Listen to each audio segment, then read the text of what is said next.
Par ici, les brasseurs d'opinion et de vision. Les rencontres de l'air. Bonjour Marie. Salut Mario.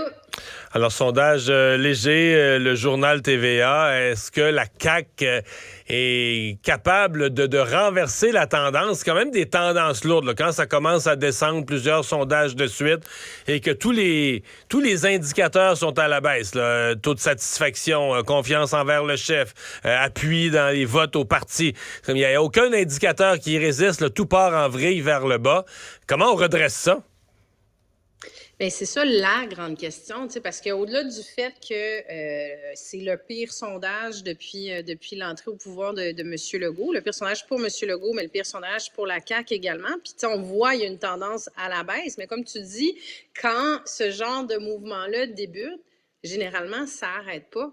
L'histoire nous démontre que, de façon générale, ça n'arrête pas. Là. Puis, tu sais, c'est comme un peu un avion là, qui est parti en vrille puis qui a perdu le contrôle. Donc, c'est beaucoup, beaucoup de signaux d'alerte pour M. Legault. Puis, tu sais, on pourrait se demander, est-ce que, c'est juste un mauvais automne? Est-ce qu'il va être capable de reprendre le contrôle de tout ça? Mais, tu sais, je regardais plusieurs éléments. Je regardais de façon générale. Là, mettons, plus globalement, qu'est-ce qui fait... Quels facteurs vont influencer le fait que la satisfaction des électeurs envers un gouvernement? De façon générale, il y en a 4 qui reviennent pas mal tout le temps.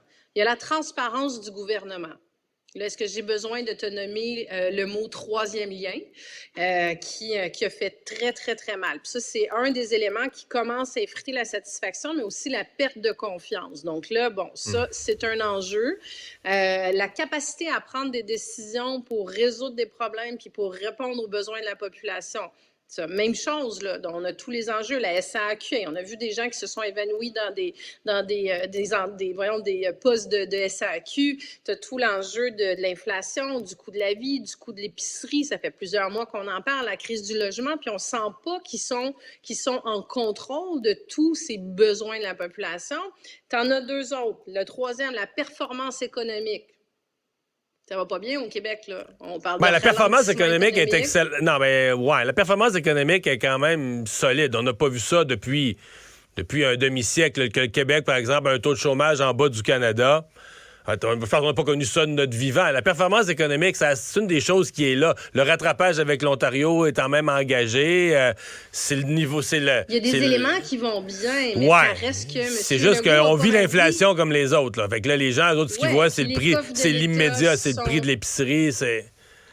Oui, mais les coffres de l'État sont vides. Est-ce qu'on va avoir la capacité de gérer des négociations puis de donner des hausses salariales à la hauteur? Est-ce qu'on va avoir l'occasion de soutenir des projets comme le tramway de Québec? T'sais, est-ce que l'État est encore capable d'avoir les moyens de ses ambitions? Moi, c'est pas ce que j'entends à l'heure actuelle. On l'a jamais eu. On n'a jamais eu les moyens de nos ambitions. On a toujours emprunté au Québec. À quelques années près, là. Non, t'as pas tort. Puis le quatrième élément, c'est la qualité des services publics. T'sais. Donc là, j'ai besoin de te dire à quel point ça craque de partout. Il manque de profs. Regarde tous les enjeux qu'on a eus. Là, je veux dire, c'est un enjeu à temps pas l'autre. Donc, il y a tous ces éléments-là. Puis, tu sais, moi, je vois vraiment, c'est ça, tu as 2 phénomènes. Tu as vraiment la perte de confiance en M.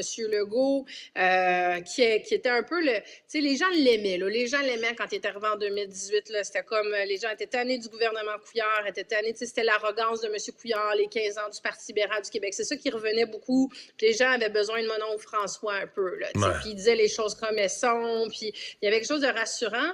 Mais je pense que là, le culte de la personnalité a peut-être fait son temps.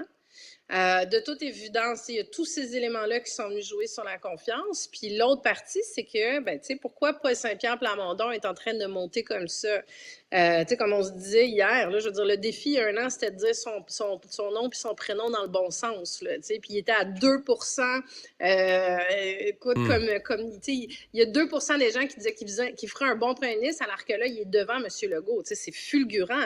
Mais il fait les bons coups, il est très rationnel, il est très rigoureux, il est pas énervé de la calotte du tout, là, tu sais. Puis toute la question du nationalisme, ce qui a plu, je pense, au départ pour beaucoup de Québécois, le projet de loi 21, en tout cas. Mais tu sais, je pense que François Legault est arrivé un peu au bout de ses projets, je veux dire, nationalistes. Ouais. Puis là, il se retrouve en plus de ça à défendre la péréquation, le Canada, à endosser le capitaine Canada. Mais dans le sondage ce matin, la souveraineté monte pas. Moi, je trouve que pour le PQ, là, c'est une avalanche de bonnes nouvelles, sauf une, c'est que la souveraineté monte pas. Du tout. Même, si on veut être rigoureux là, au poil près, elle a baissé d'un point depuis le dernier sondage. Je sais pas pourquoi, mais elle monte pas du tout. Et ça, moi, ça me dit que c'est vraiment un succès d'estime, un succès personnel, c'est la personnalité et la façon d'agir de Paul Saint-Pierre Plamondon qui galvanise les gens, qui les amène. Bon, au Parti québécois, on va dire, c'est quand même une bonne nouvelle. Ça veut dire qu'on a un porte-parole efficace pour vendre notre projet de souveraineté. Mais à cette étape-ci, on n'a pas l'impression que le Parti québécois, en tout cas comme parti avec son projet là, sur le fondamental, gagne vraiment des points. La souveraineté est flat. Moi, si j'étais au PQ, la souveraineté ne bouge pas. En même temps, tu as le tiers de l'électorat de François Legault qui est souverainiste. Mais avant, c'était à la moitié. Donc, il y a une partie des souverainistes qui sont retournés au PQ, là, une tranche. C'est ça. Donc, tu sais, il y a quand même un déplacement. Je pense que, tu vois, encore là, j'avais des échanges avec des gens qui sont pas péquistes, là, puis qui me disent « Ah, c'est drôle, là, j'y regarde aller là, depuis un an, puis ça me plaît. » Puis il y en a qui m'ont dit, justement, qui ont décroché là, avec ce budget de l'an 1, puis qui disent « S'ils n'allaient pas vers ça, puis s'ils n'étaient même pas sur la souveraineté, je serais prête à les écouter. » En même temps, ça plaît beaucoup à d'autres, tu sais, puis force est de constater que, écoute, ils montent. Moi, je pense qu'ils ciblent à la bonne place, puis les gens l'écoutent. Puis il y a la crédibilité, mais chose certaine, ça fait très, très, très mal à François Legault. Puis là, ça va commencer à s'énerver dans son caucus. C'est ça. On sait, là, ils n'ont jamais connu ça. Caucus, c'est compliqué.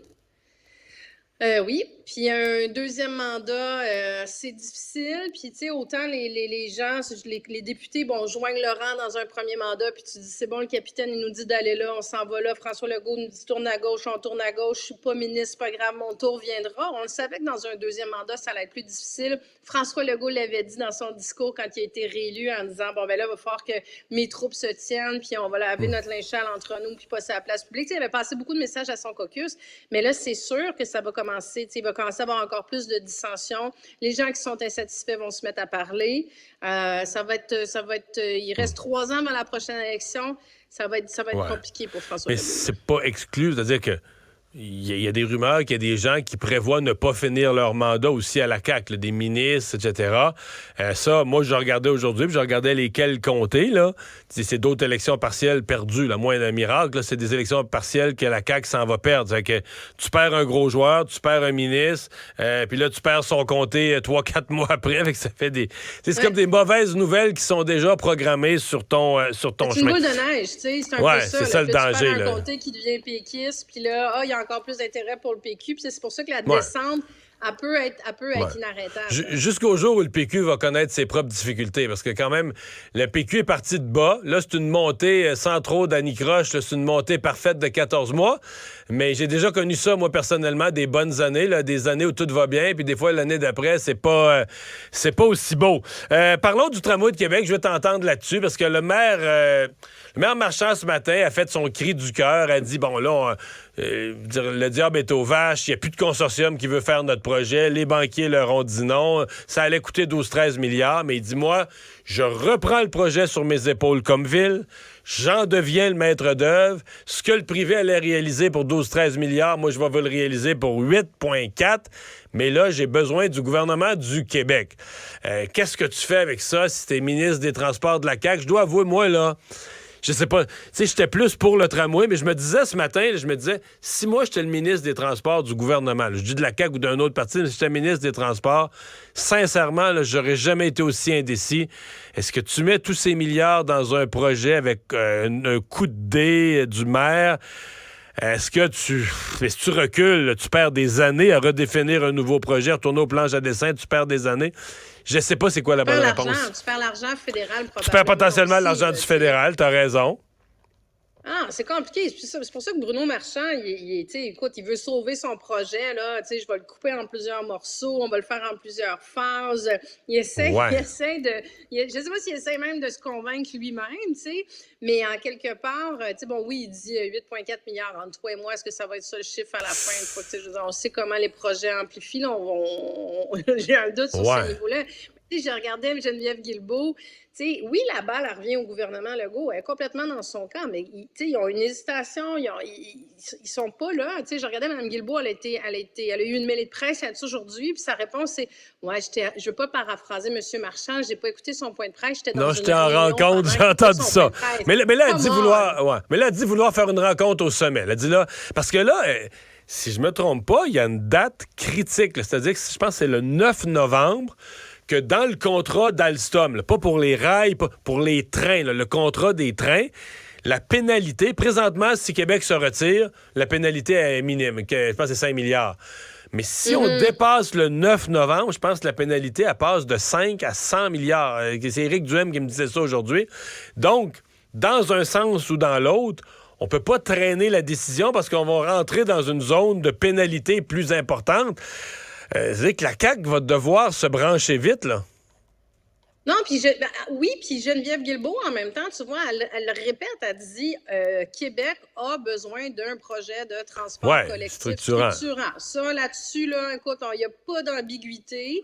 Mais c'est parce que tout le monde à Québec s'entend pas. Est-ce que le tramway est structurant? Parce qu'il y a beaucoup de gens, entre autres de la Rive-Sud, qui disent, ben nous autres, là, si on met 10 milliards sur la Rive-Nord, ça veut dire que Lévis, Bellechasse, La Beauce, nous autres, là, on est abandonnés à jamais. Une fois qu'on aura mis 10 milliards pour la région de Québec, il n'en restera plus pour la Rive-Sud. Nous autres, on est fait à l'os à jamais.